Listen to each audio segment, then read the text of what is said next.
The morning sky over New York turned dark as the massive alien warship blocked out the sun. At first, people thought it was an odd eclipse until the ship's engines hummed with a deep sound that made windows shake across the city. Tom Miller was drinking his morning coffee in the UN building when the first alerts came in. As a mid-level diplomat, he wasn't usually involved in major events, but today was different. Everyone was being called in. All personnel report to the main chamber immediately. The speakers blared. Tom grabbed his notepad and rushed down the hallway, joining the stream of worried faces heading to the emergency meeting. The ship wasn't just over New York. Reports came in from every major city.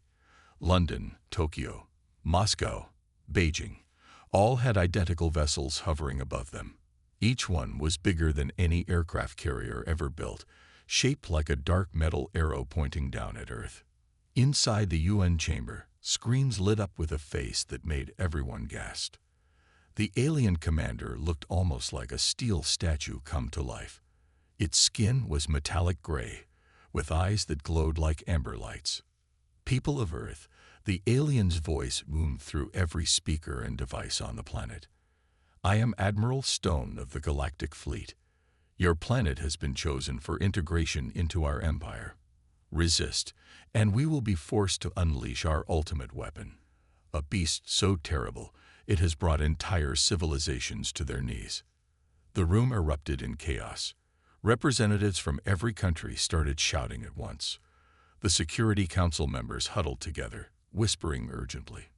Military advisors rushed in with stacks of papers and tablets showing defensive capabilities. You have 48 Earth hours to submit. Admiral Stone continued. If you refuse, we will demonstrate the power of our beast. Your weapons cannot harm our ships. Your defenses are useless against our technology. Choose wisely. The transmission ended, leaving the chamber in stunned silence. General Wilson, the U.S. military representative, stood up first. We need to contact every armed force we have. Get our missiles ready. Prepare our fighters. With all due respect, General, a British admiral cut in. Did you not hear them? They said our weapons are useless. The Russian delegate banged his fist on the table. Then we go down fighting. Better than surrender without trying. Tom watched from his seat, noting how quickly fear turned to anger. But something bothered him about the alien's message. Why wait 48 hours? If their weapons were so powerful, why not just attack? The Chinese representative suggested attempting peaceful contact. The French delegate proposed a show of unified strength. Hours passed as arguments flew back and forth, but no one could agree on a plan. Outside, people packed the streets, staring up at the massive ships. Some prayed, some cried, but most just stood in silence, waiting. The usual noise of the city had died down to a whisper. Military jets circled the ships at a safe distance, but the aliens ignored them completely. They didn't react to radar scans or radio signals. They just waited, a silent threat hanging over every major city in the world. News channels ran non-stop coverage. Expert after expert appeared on screen, trying to explain what was happening. Scientists talked about the technology needed for such ships. Military analysts discussed possible defense strategies. Religious leaders offered prayers and guidance. By evening, the UN had managed to form a crisis response team. They drafted messages of peace while simultaneously preparing for war. Nobody liked either option, but those seemed to be the only choices. Tom stayed late, helping to translate documents and coordinate between departments. As he looked out his office window at the ship glowing against the night sky, he couldn't shake the feeling that they were missing something important. The first day ended with Earth no closer to a decision. Half the world wanted to fight, the other half wanted to surrender, and everyone was scared. As people tried to sleep under the shadow of alien ships, one question kept them awake. What kind of beast could be so terrible that the aliens would use it as their ultimate weapon? They would find out soon enough. The clock was ticking, and Earth had only 24 hours left to decide its fate. With 12 hours left on the alien ultimatum, Admiral Stone's face appeared on every screen on Earth again. His metallic features seemed to hold a hint of pride this time. "Since your world leaders cannot reach a decision," he said, "we will show you what awaits those who resist. Observe our ultimate weapon." The image changed to show a massive holding cell aboard one of the alien ships. At first, the chamber looked empty, just dark metal walls with strange markings. Then something moved in the shadows. Everyone watching felt their breath catch.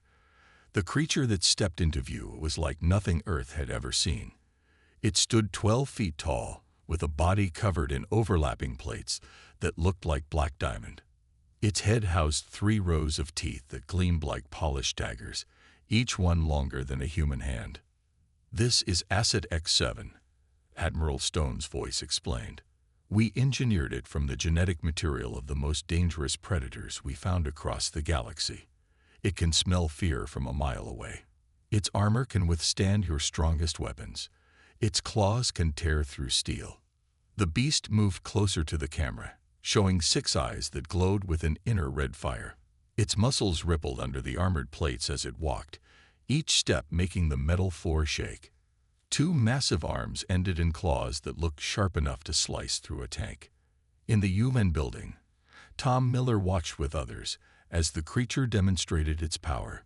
It crushed a solid metal block like it was made of paper. It ran faster than any Earth animal, its movements a blur even on camera. When it roared, the sound made even the video feed crackle with its intensity. "We have thousands of these," Admiral Stone continued. "Each one can clear a city in days. They follow orders perfectly. They feel no fear, no mercy, no hesitation." General Wilson stepped out of the viewing room, his face pale. "Get me the president on the line," he ordered. "We need to discuss our options." But Tom noticed something interesting. While everyone else backed away from the screens, he stepped closer. There was something about the way the beast moved. Despite its terrifying appearance, its movements seemed familiar somehow. The demonstration continued. The aliens showed the beast breaking through walls, swimming through acid, surviving in space. They displayed videos of it hunting in packs, coordinating attacks with a frightening intelligence. "This is their grand weapon," the Russian general scoffed, but his voice shook slightly. "We have nuclear weapons, which they said won't work on their ships," Tom reminded him. "And look at that armor. Do you really want to find out if nuclear weapons would even hurt these things?" More footage played. The beast hunting through different terrains, forests, deserts, frozen wastelands. It adapted to everything, unstoppable in every environment. Its roar became a constant background noise, making everyone's teeth rattle. 6 hours remain, Admiral Stone announced. "Submit, or we release them. We will start with one city as an example. Choose now." The transmission ended. Emergency meetings began worldwide. Military leaders argued about strategies. Politicians debated surrender terms. Scientists frantically analyzed the footage for weaknesses. Tom sat at his desk, rewatching the videos. Something kept bothering him about the beast. Yes, it was terrifying. Yes, it looked unstoppable. But there was something in its behavior. He zoomed in on its eyes. Behind the red glow, the pupils dilated and contracted like a cat's. He watched its hunting patterns again. The way it moved, the way it tracked, it all seemed strangely Earth-like. "It's not just a weapon," he muttered to himself. "It's an animal." That thought sparked an idea. A crazy, impossible idea. But with only 5 hours left, crazy ideas were all they had. Tom rushed to find his supervisor. As he ran through the halls, the beast's roar played again on all channels, a reminder of what awaited them. But now, instead of fear, Tom felt something different. He felt hope. Because if he was right, if this ultimate weapon was really just an animal, then maybe Earth had a secret weapon of its own, one that no alien empire would ever expect. Tom Miller ran through the UN building, dodging panicked officials and rushing diplomats. He burst into the emergency meeting room where world leaders were arguing over video screens. "I have an idea," he shouted, then immediately regretted his outburst as every important face in the room turned to stare at him. The UN Secretary-General frowned. "Mr. Miller, we're in the middle of." "Please, just 2 minutes," Tom said, catching his breath. "I've been watching the beast footage. What if we don't fight it? What if we don't surrender either?" "Then we all die," General Wilson said flatly. "No, listen. I think we should ask for a demonstration. A real one, not just videos. On our terms." The room went quiet. The Chinese president leaned forward on his video screen. "You want them to bring that monster to Earth?" "Voluntarily." "Yes," Tom said. "But I also want to bring someone else. Jack Cooper." "Who?" Several voices asked at once. "He's the best animal handler in the world. Works with everything from lions to polar bears. If I'm right about this beast, we need him." The Russian president laughed. "You want to treat this super weapon like a circus animal." But the UN Secretary-General held up her hand, thinking. "Admiral Stone seems proud of his beast. He wants to show it off. Perhaps." She pressed the communication button. Within seconds, the alien commander's face filled the main screen. "Have you reached a decision?" Admiral Stone asked. "We have a request," she said. "Show us your beast, not in videos, but in person. If it's as powerful as you claim, surely a demonstration would convince any doubters among us." The alien's glowing eyes narrowed. "You dare to question our footage?" "Not at all." Tom stepped forward. "We want to witness its glory firsthand. Choose any location on Earth. We'll clear the area. Let us see what makes this weapon so special." Admiral Stone was quiet for a long moment. Then his metallic face broke into what might have been a smile. "Very well. We accept. The Nevada desert, 6 hours from now. We will show you true power." As the screen went dark, chaos erupted in the room. Military leaders demanded defensive positions. Scientists wanted monitoring equipment. Politicians argued about safety protocols. Tom slipped out and made a phone call. 5 hours later, a small group gathered at a hastily constructed facility in the Nevada desert. A massive cage had been built, surrounded by cameras and sensors. Military vehicles circled the perimeter, though everyone knew they were useless against the alien ship hovering above. Jack Cooper arrived by helicopter. He was a quiet man with weathered skin and calm eyes.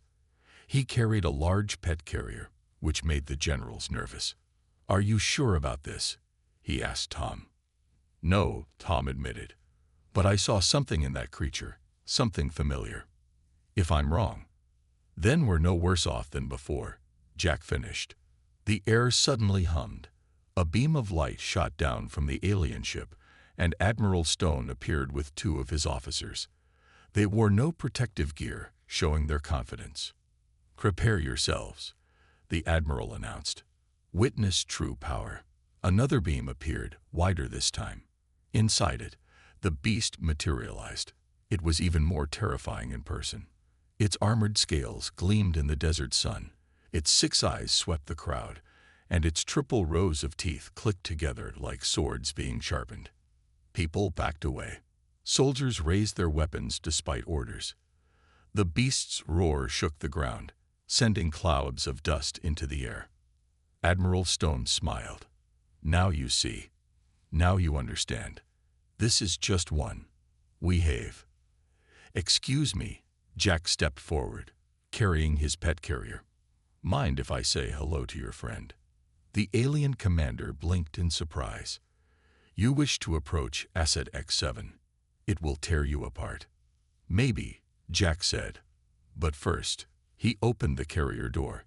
"I'd like it to meet someone." Tom held his breath. Everything depended on the next few moments.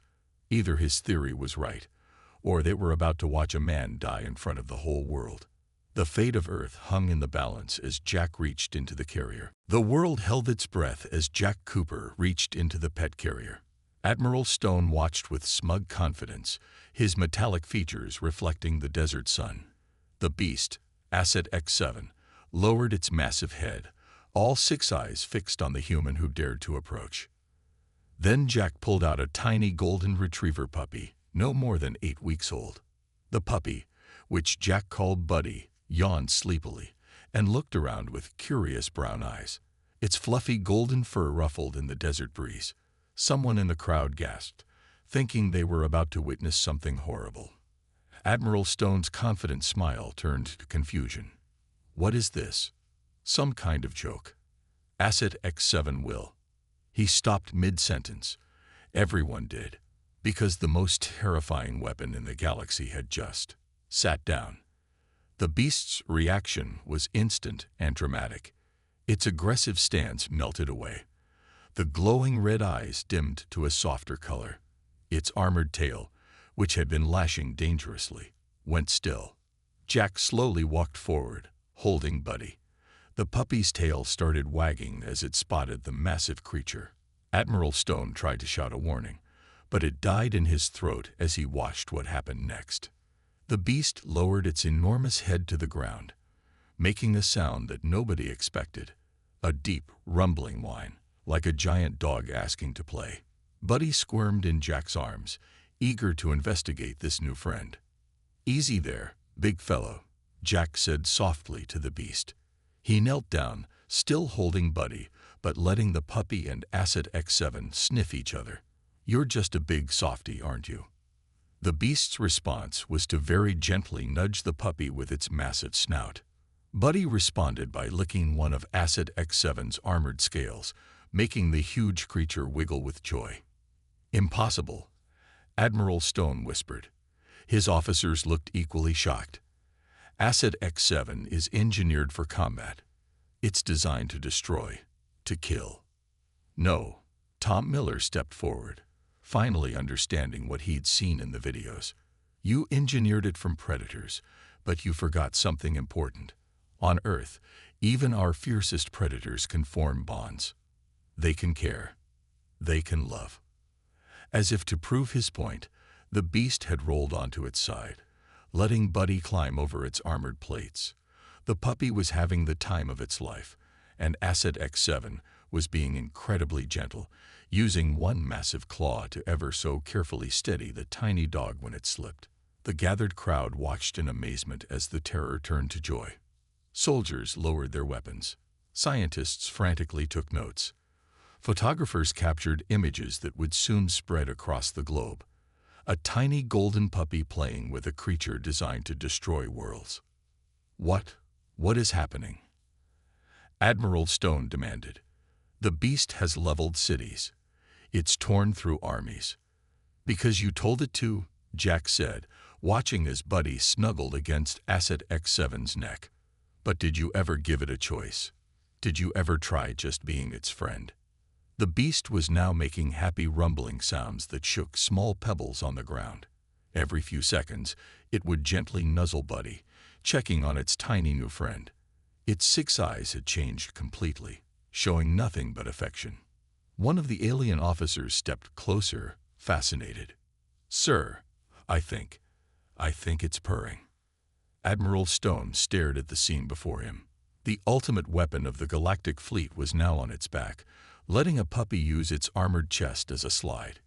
Each time Buddy slid down, Asset X7 would carefully catch him and place him back on top for another go. Tom smiled. "You built the perfect weapon, Admiral. But you forgot that even the fiercest creatures can have the gentlest hearts. That's something we learned on Earth a long time ago." The beast's happy rumbles mixed with Buddy's excited yips echoed across the desert. The sound was no longer terrifying. It was joyful, pure, and real. As Jack sat down next to the unlikely pair, Asset X7 carefully curled its massive body around both him and Buddy, forming a protective circle. The message was clear. These were its friends now, and it would guard them with all that terrible strength. The invasion had just taken an unexpected turn, and no one was quite sure what would happen next. As the sun began to set over the Nevada desert, Asset X7 remained curled protectively around Buddy and Jack. The tiny puppy had fallen asleep against the beast's armored chest, while the massive creature kept watch with gentle eyes. Admiral Stone paced back and forth, his metallic features twisted in confusion. This makes no sense. We spent decades engineering the perfect weapon. We combined the most aggressive traits from 100 worlds. Tom Miller approached the alien commander carefully. Maybe that's exactly why this happened. What worlds did you take the genetic material from? The Admiral waved his hand, and a holographic display appeared. It showed ancient creatures that looked surprisingly familiar to the Earth scientists watching. These look like Earth animals, one scientist said, stepping closer. That one's similar to a wolf, and that's almost exactly like a big cat. Impossible, Admiral Stone said. These are from different planets, different. He stopped suddenly, his glowing eyes widening. Unless Earth's animals spread across the galaxy somehow, long ago, Tom finished. You didn't create a monster, Admiral. You recreated Earth's ancient protectors. As if to prove the point, Asset X7 gently adjusted its position to make Buddy more comfortable. The puppy yawned in its sleep, and the beast made a soft purring sound that rumbled through the ground. Jack Cooper stood up slowly, brushing desert dust from his clothes. Want to know something interesting? Those protective behaviors you're seeing, that's exactly how mother wolves treat their pups. And see how it keeps scanning the horizon. That's what big cats do when they're guarding their young. The alien officers gathered around their commander, watching in fascination. One of them pulled out a scanning device, pointing it at Asset X7. Sir, the officer reported, the beast's brain patterns. They're completely different from our combat tests. But they're stable, happy, even. Admiral Stone stepped closer to the beast, and for the first time, there was uncertainty in his glowing eyes. We never gave them anything to protect, only things to destroy. Tom saw the moment understanding hit the alien commander.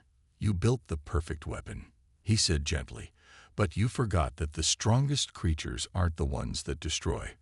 They're the ones that protect. Buddy chose that moment to wake up. The puppy bounced to its feet and playfully tugged on one of Asset X7's armored scales. The huge creature responded by ever so carefully playing tug-of-war, using just enough strength to make the game fun for its tiny friend. Look at its body language, Jack pointed out. Every movement is controlled. It knows exactly how strong it is, and it's choosing to be gentle.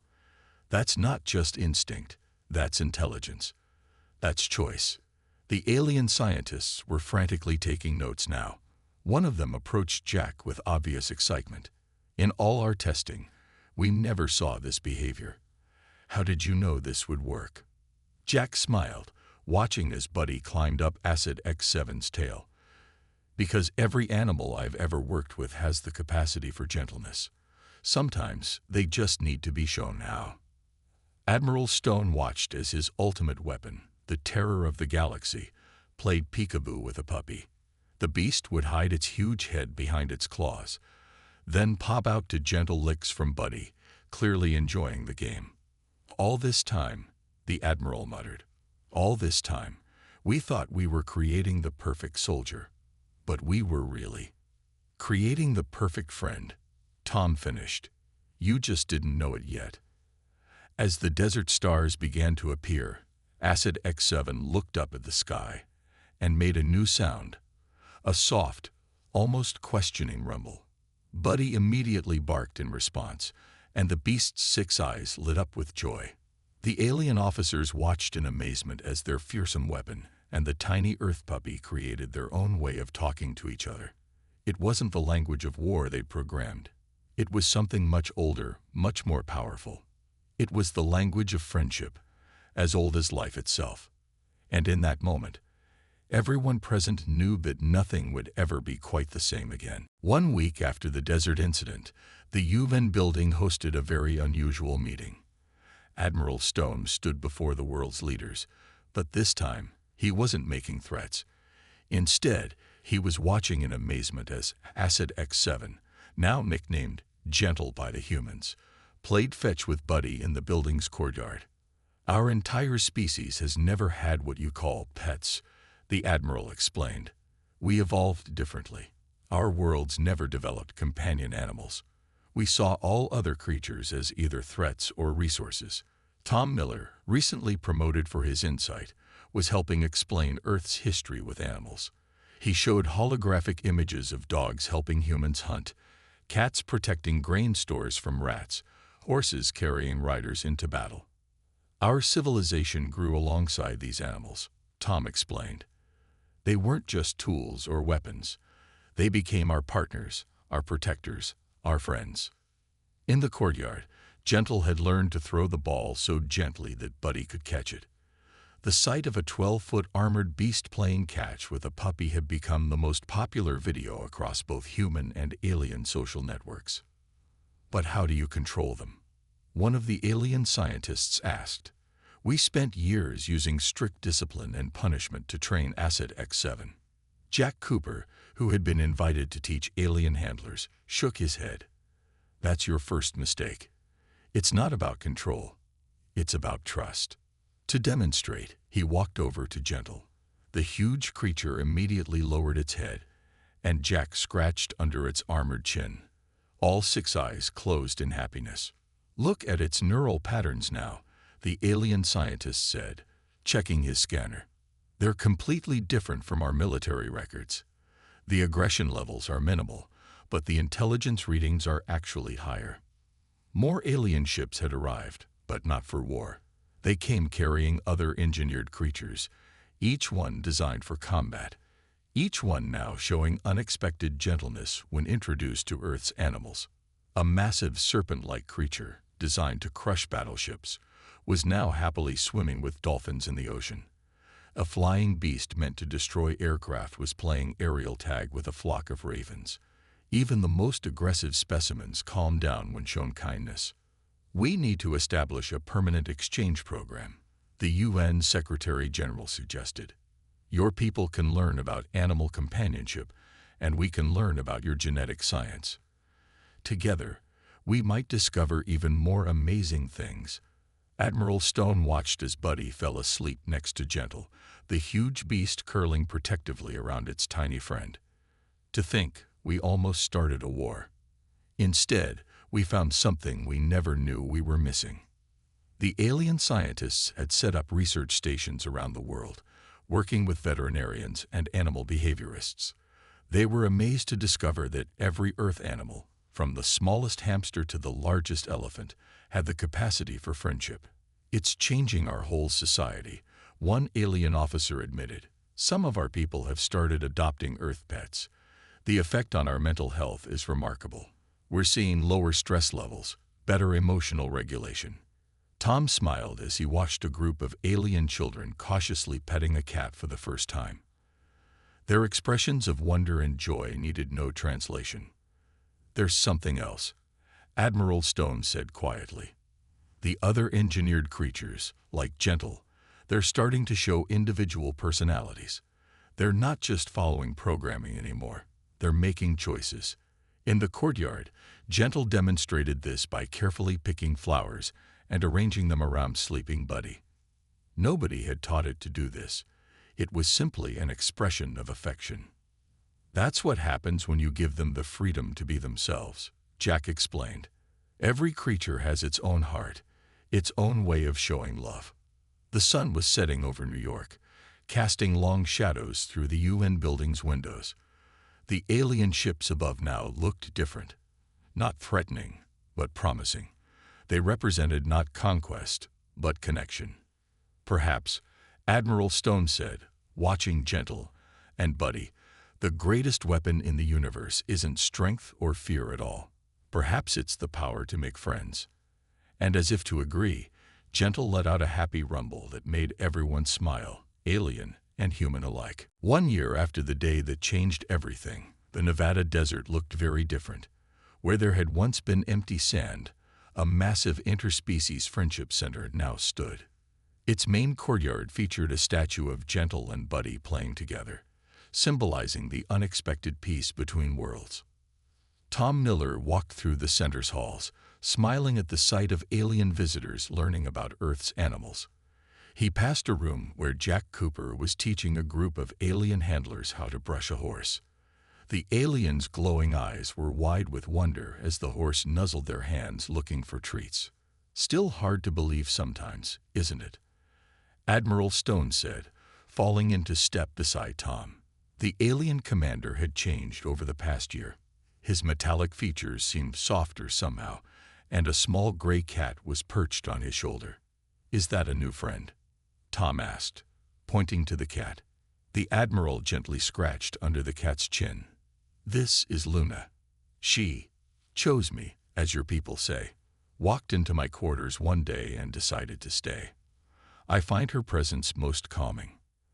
They reached the main observation area, where dozens of the once fearsome engineered beasts played with various Earth animals. Gentle was still the star attraction, now leading a pack of mixed creatures, dogs, cats, and even a few brave rabbits. The huge creature had become incredibly skilled at managing its smaller friends, using its armored tail as a slide and its massive paws as climbing platforms. "Our military council officially retired the combat beast program yesterday," Admiral Stone announced. "All the creatures have been reclassified as companion animals. Many of our officers have already adopted them." Tom watched as a group of alien children cautiously approached Gentle. The massive beast, once the terror of the galaxy, gently lowered its head to their level.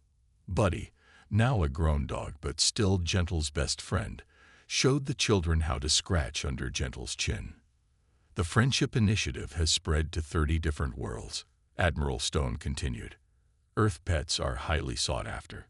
We've had to establish strict adoption protocols to ensure proper care and prevent any exploitation."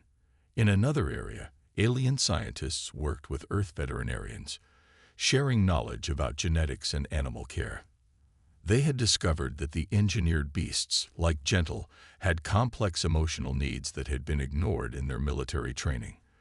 When these needs were met through friendship and play, the creatures thrived.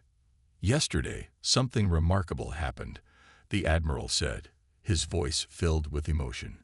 "Gentle started teaching other engineered beasts how to be gentle with smaller creatures. It's passing on what it learned from Buddy." As if on cue, they watched Gentle demonstrate to a newer beast how to carefully pick up a kitten. The lesson was conducted with such patience and care that it brought tears to the eyes of several observers. "We're getting requests from across the galaxy," Tom added. "Everyone wants to learn about Earth's animal friends. Some alien species are even discovering long-forgotten connections with creatures on their own worlds." Buddy barked happily, drawing their attention. The dog was showing a group of alien puppies, results of the new breeding program, how to play fetch. Gentle watched proudly, occasionally helping the smaller ones retrieve balls that went too far. "To think," Admiral Stone mused, stroking Luna, "we came to conquer Earth with our ultimate weapon. Instead, Earth conquered our hearts with friendship." The sun was setting over the desert, painting the sky in beautiful colors. In the fading light, they could see Gentle gathering all its smaller friends close, creating a warm, safe space for them to rest. Buddy took his usual spot right next to Gentle's heart. "We're opening 10 more friendship centers next month," Tom said. "The waiting list for Earth pets is years long now. Who would have thought that humanity's greatest contribution to the galaxy would be teaching it how to love?" Admiral Stone smiled, something he'd learned to do from humans. "Perhaps that is the greatest power of all. Not the power to destroy worlds, but the power to bring them together." As night fell over the desert, the sound of happy animals, Earth breeds and engineered beasts alike, filled the air.